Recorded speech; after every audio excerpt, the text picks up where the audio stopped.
Hey, what's poppin' bullshit mafia? I am Chica Denise, and you are locked into Bayou and Bullshit. This is where Louisiana history gets told raw, real, reckless, no filter, no cap, just facts. If you love culture, crime, folklore, and a little ratchet with your research, you're in the right damn place. So grab your whiskey, your sweet tea, or whatever helps you mind your business, and let's get into this Bayou and Bullshit.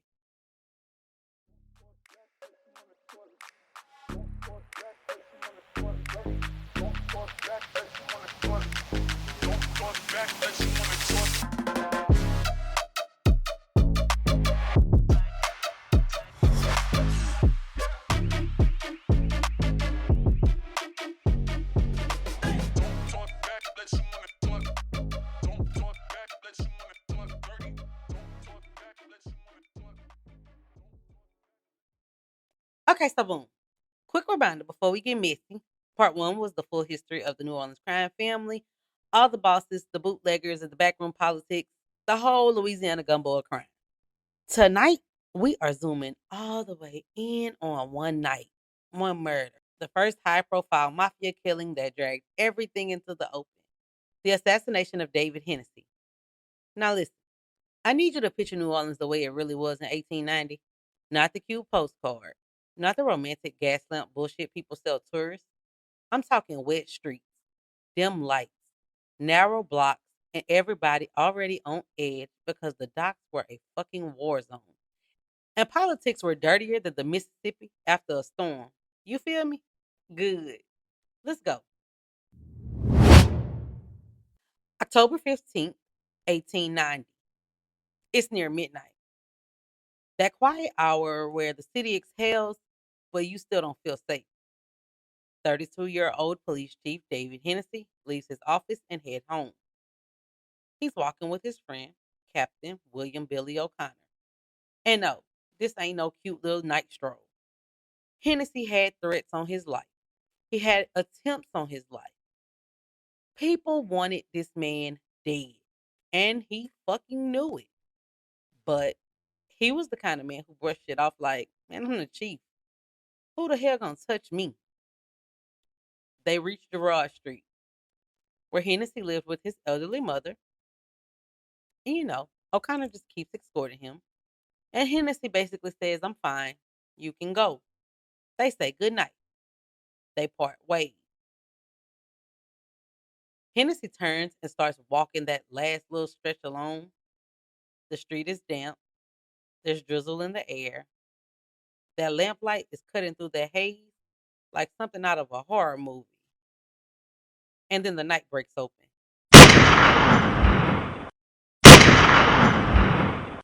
Shotgun blast. Loud, sudden, violent. Coming from across the street. From a shanty where a recently arrived Sicilian shoemaker had been living. Hennessy gets hit, but he does not drop. He draws his service revolver and he gets off 3 or 4 shots as his attackers run. He's wounded, bleeding, hurt bad. And y'all, he still tries to chase them down the street like he can outrun buckshot with pure willpower. That's either courage or stubbornness, probably a little bit of both. O'Connor hears the gunfire and turns around, running back towards the sound. He finds Hennessy collapsed on Basin Street, where the chief's body finally gave out after that chase. O'Connor kneels down and asks, who gave it to you, Dave? Now, I'm going to say this carefully because this is a slur. And I'm not here to spread that kind of mess. But historically, this is what gets reported. Hennessy murmurs words that would set the whole damn city on fire. The Dagos did it. I'm going to take a break right here. And I'm going to just say, if you're not familiar with the word Dagos, I'm going to just tell you what it is. It's like nigga to black people. It's a derogatory term.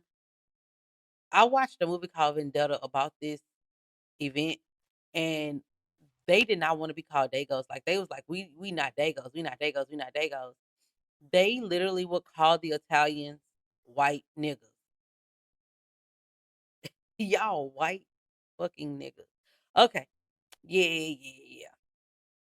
The thing is, nobody knows if David really said this. This is all based on the account of William O'Connor.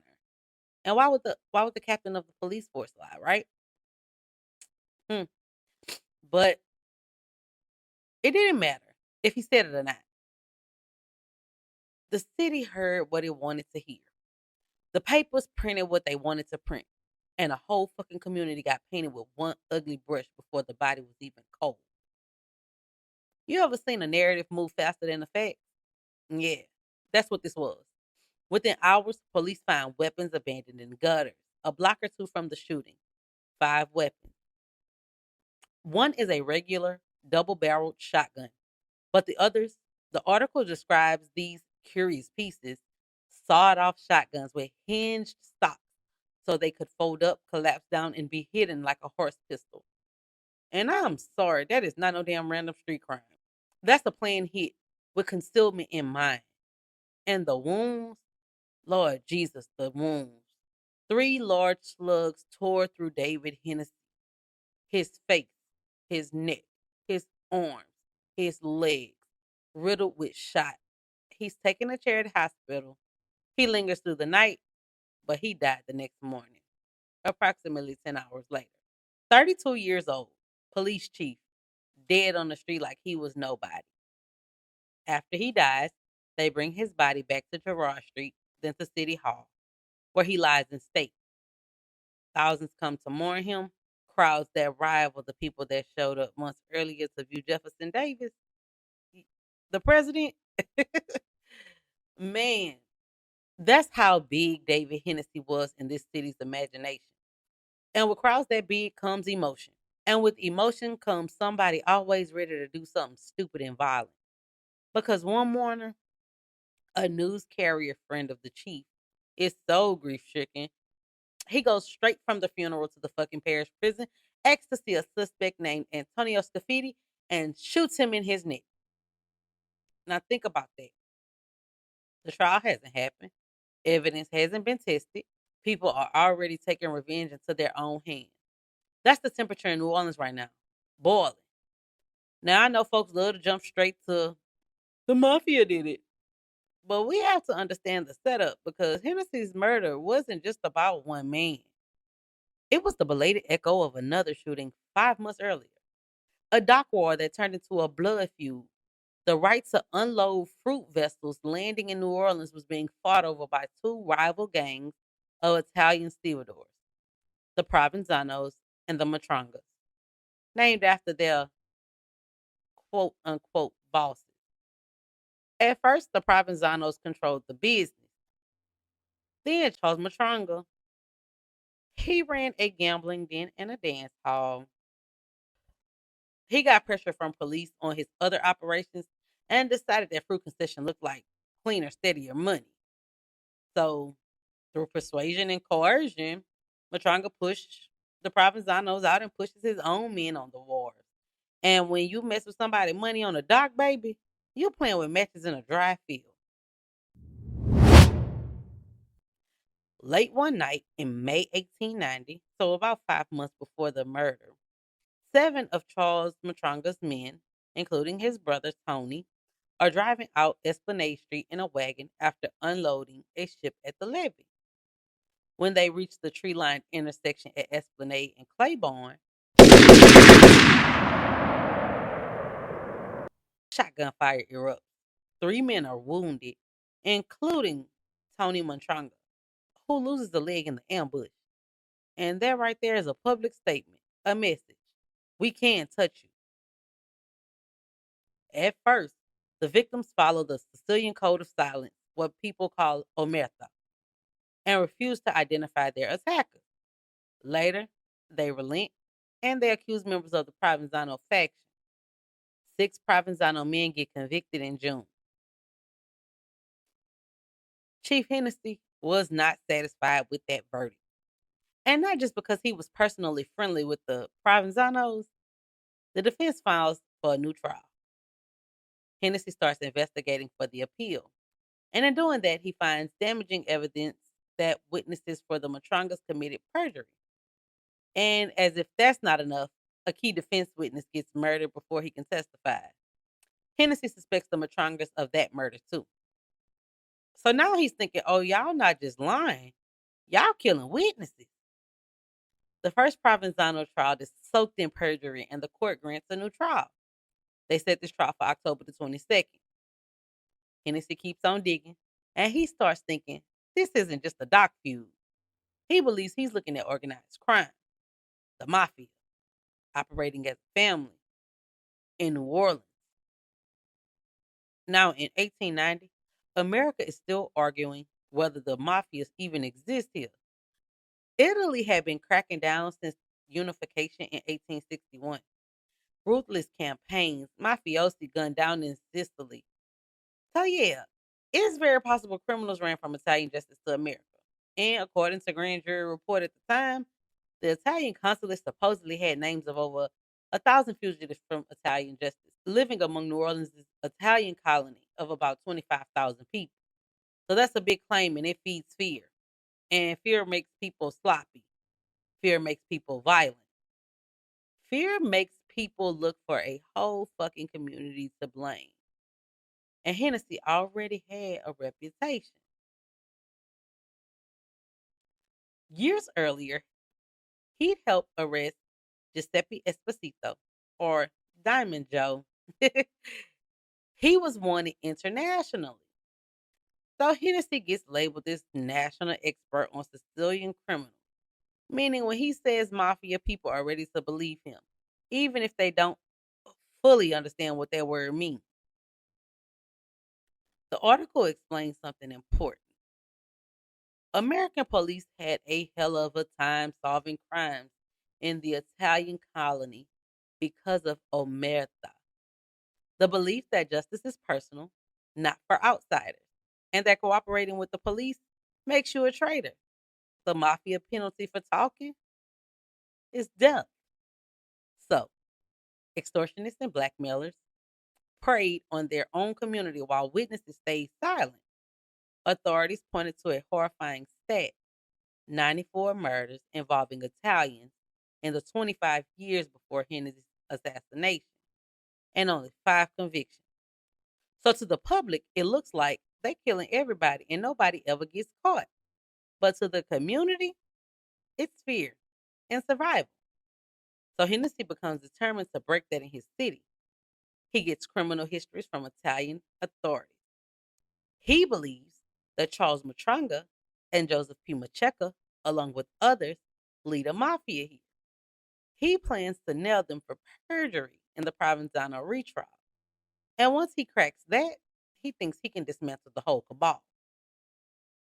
And then he gets murdered on October 15th, exactly 1 week before he plans to unveil his case at that second trial. 1 week, y'all. So if you're looking for motive, it's right there. Stop the chief before he can blow the whole thing up in court. New Orleans is enraged, and the mayor, Joseph A. Shakespeare, makes it work. He describes Hennessy as a victim of Sicilian vengeance. And he says, this is a quote, this is a quote, y'all. We must teach these people a lesson that they will not forget for all time. Y'all hear that?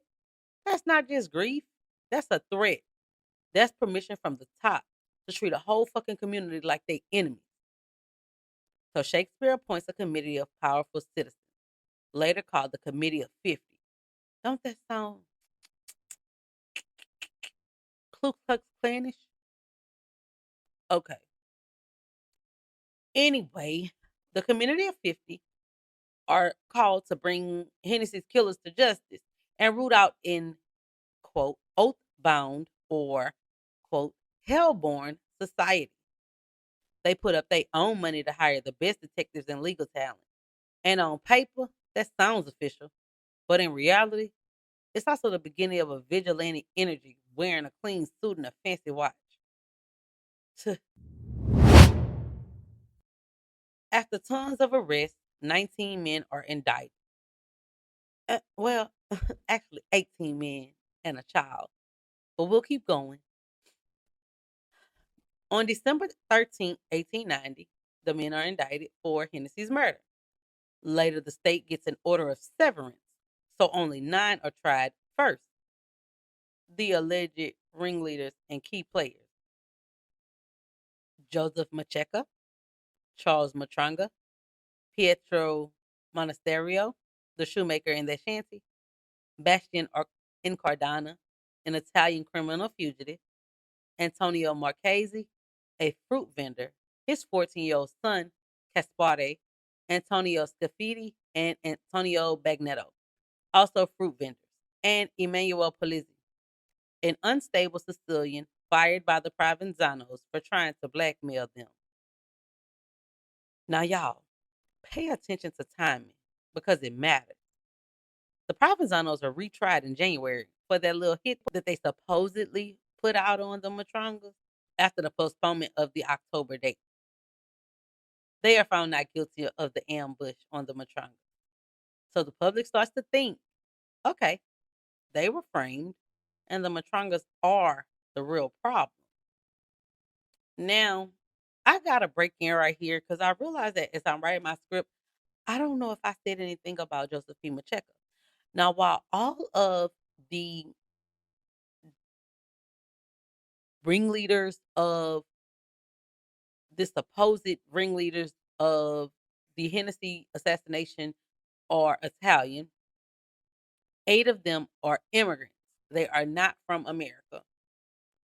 Joseph P. Macheca is the only one born and raised in New Orleans. His parents are immigrants, but were immigrants because he's an older man in this time. But Joseph P. Macheca was born in New Orleans. So he wouldn't be on an Italian criminal list.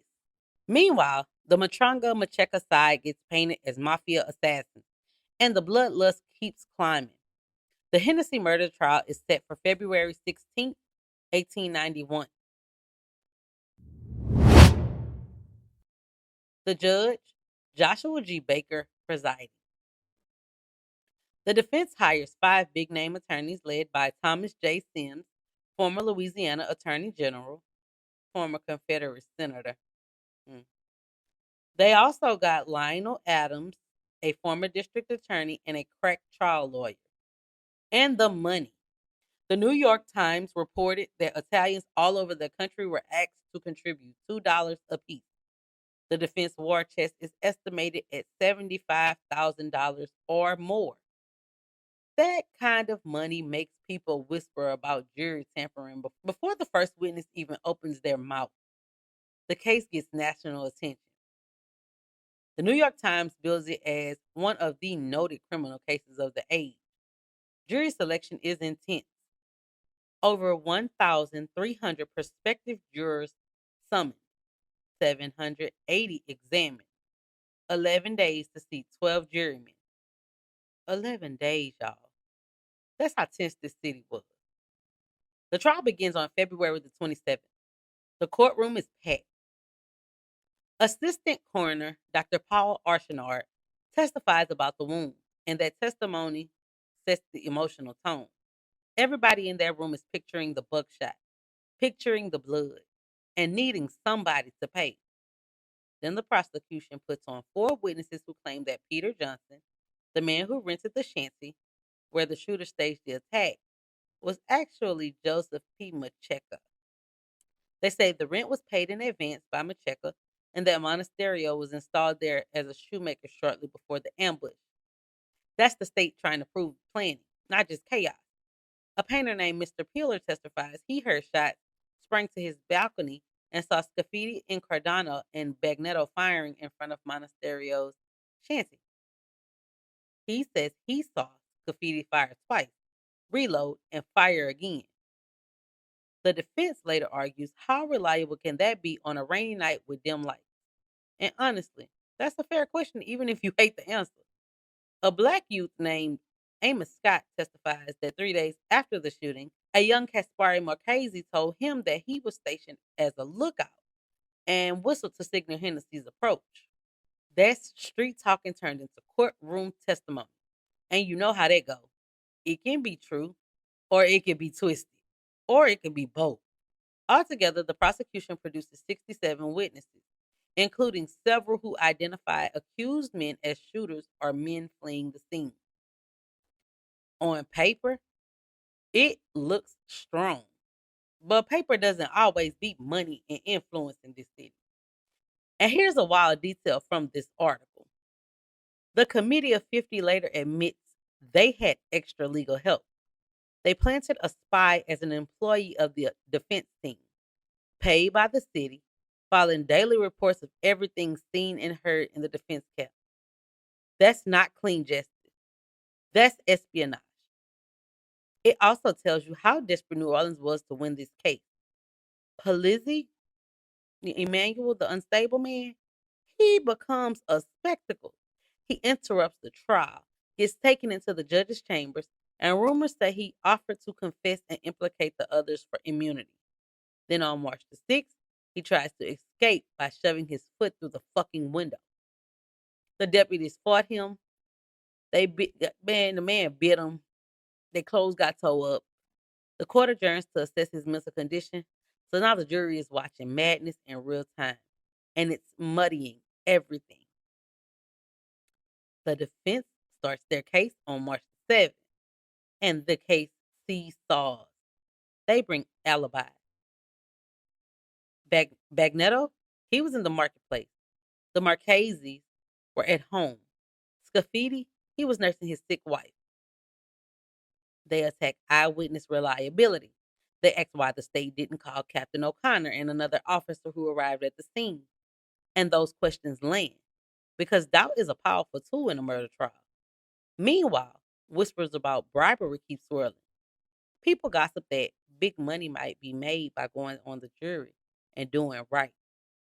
Towards the end of the trial, two agents of D.C. O'Malley, a private detective working for the defense, are arrested and charged with attempting to bribe prospective jurors. So at this point, folks aren't just imagining corruption, they're arrested. Now it's Friday, March the 13th. The crowd outside is impatient. The jury has been out since the night before. At 2:53 p.m., they return. The foreman hands the verdict to Judge Baker. The judge stares at it for a full minute like he's trying to process what he's about to unleash. And then it hits. Not guilty for Macheca, Matranga, Bagnetto, Incardana, and the Marchese. A mistrial for Monasterio, Polizzi, and Scafidi. The New York Times says it came like a thunderclap from a clear sky outside. Disbelief turns into outrage, and the frightened jurors melt into the crowd. The jurors later defend themselves, saying the prosecution didn't call obvious witnesses.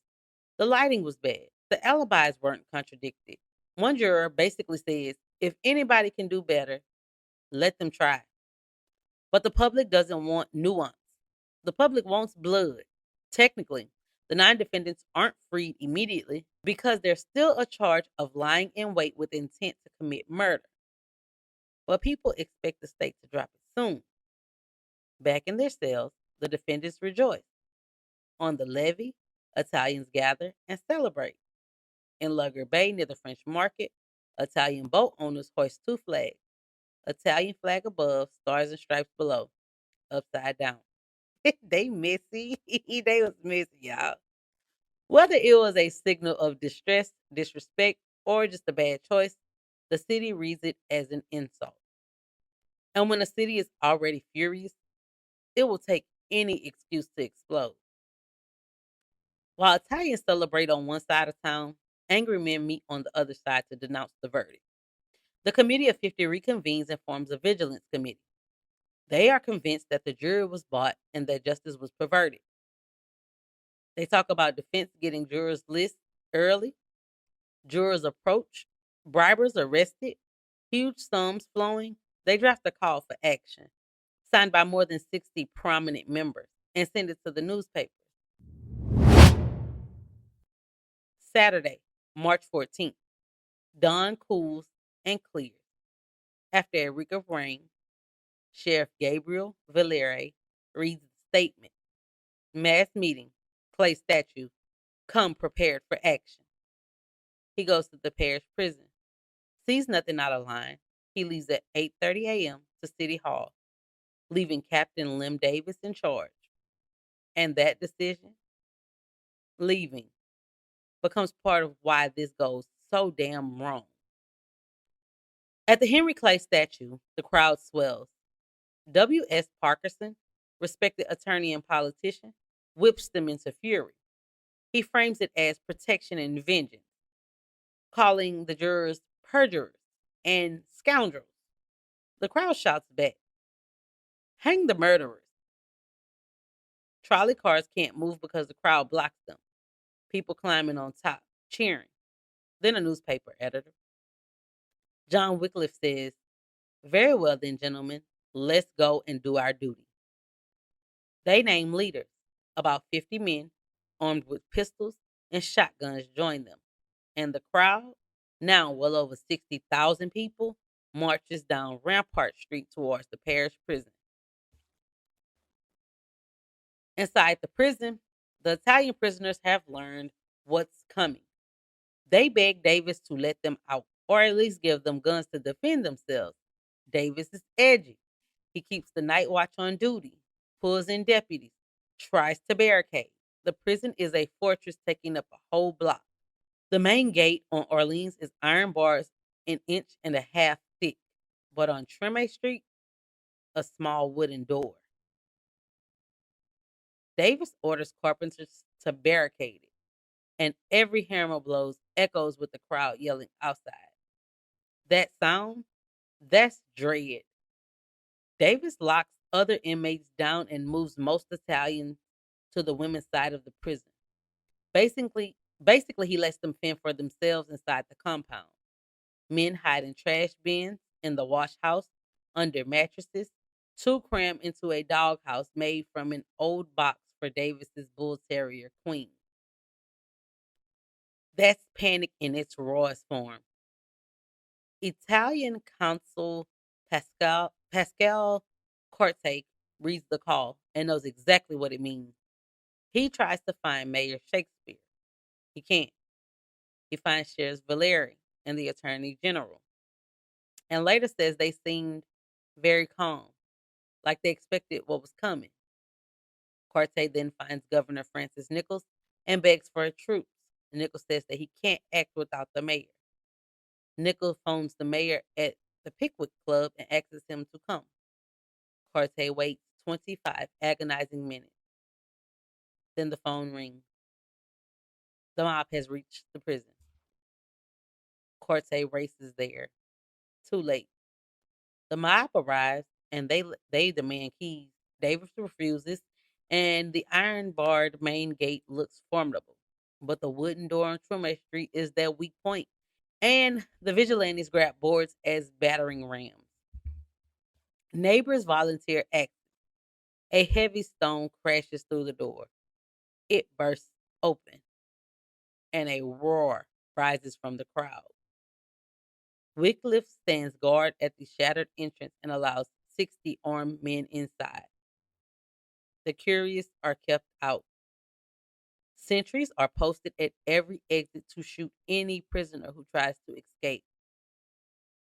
That is not a protest. That is an organized killing squad. Talk about organized crime. They rush inside, and in the chaos, they shoot the wrong man first. Not one of the 19 Italians. That tells you what kind of justice this is. Sloppy, bloodthirsty, and proud of it. They demand someone to identify the right prisoners. Someone says, "Go to the female department." Y'all.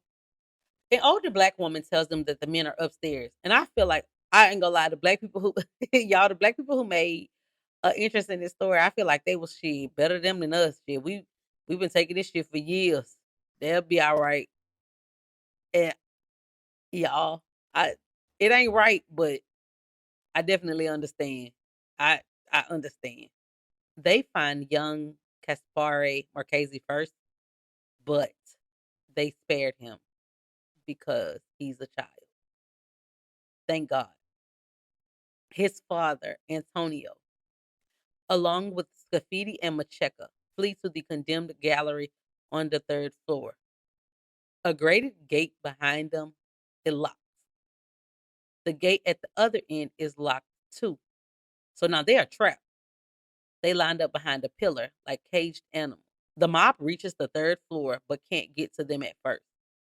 Scafidi peers out briefly and is shot through his head. Antonio Marchese stumbles over his body and while struggling to get up is riddled with buckshot. Then someone unlocks the gate and the vigilantes make short work of Joseph Macheco. He slumps to the floor and they just pass over him. Elsewhere, 6 other prisoners flee down a back stairway. They hide, they are discovered, and burst into the courtyard. They are trapped against the wall. They huddle on their knees, hands over their head, pleading for mercy. The executioners pour a deadly rain of fire on them. They fall in a blood-soaked heap. Monasterio is still alive and raises a hand. Someone shouts, "Give him another load," and a revolver shot finishes him for good. To satisfy the crowd outside, Antonio Bagnetto is dragged into view and hanged from a tree, though he was already probably dead from gunshots. It's theater for the mob. Polizzi is found crouched under a staircase, babbling. They drag him out. A rope goes around his neck. They hoist him to a lamp post. He grabs the rope and climbs hand over hand until he reaches the crossbar, hanging there, gasping. A young man climbs the post and beats him in the face until he loses his grip and falls. Finally, on the 4th attempt, hands tied behind him, Polizzi is hanged. Y'all, right here, this is cruel because after reading about Polizzi and knowing that he was mentally ill and they literally killed that man with no remorse is crazy. It's crazy. Lord, let's move on. We almost done. The crowd lets out a deafening cheer. 20 minutes. That's all it takes. 11 men are dead. 8 other Italian prisoners spared because they weren't found or someone vouched for them. And because people are sick, they arrange tours. Small groups file through the prison to view the bodies like it's entertainment. Parkinson addressed the crowd. You have performed that duty. Now go home. And God bless you.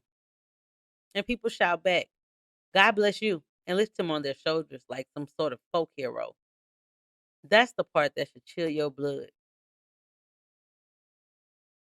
2 of the original 9 defendants survived. In Cardana, he was hid in rubbish. And Matranga Charles, he survives under a mattress. He had a crucifix pressed to his lips. He later says that his survivor proved his innocence. And I'm like, sir, the mattress didn't exonerate you. It just hid you. So if you did kill this man, the world will never know. The world will never know.